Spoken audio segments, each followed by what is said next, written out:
ஏறுமையில் ஏறி விளையாடு முகம் ஒன்று. மாங்குயில பூங்குயில தாங்க.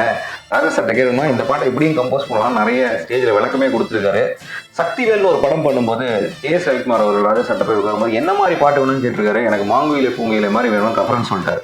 உடனே ராஜா போட்ட பாட்டு தான் மல்லிகை முட்டு மனசு போட்டு இழுக்கதடே மானே. ராஜா சாரே மாங்குயிலே பூங்குயிலையோட இன்ஸ்பிரேஷனாக போட்ட பாட்டு தான் இந்த சக்திவேலில் இந்த பாட்டு.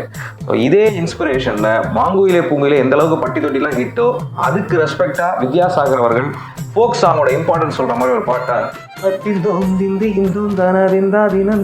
சந்திரமுகில ஒரு பியூட்டிஃபுல் கம்போசிஷன். எஸ்பிபி அவர்கள் என்ன அழகாக பண்ணியிருப்பாரு, என்ன பியூட்டிஃபுல் சரணம் பண்ணியிருப்பாரு. எதுவுமே காப்பி கிடையாது, அழகான இன்ஸ்பிரேஷன்ஸ். இந்த மூணுமே நம்ம தமிழ் பாடல்களில் ஒரு அழகான ஒரு சொத்து. கேட்டு ரசிப்போம்.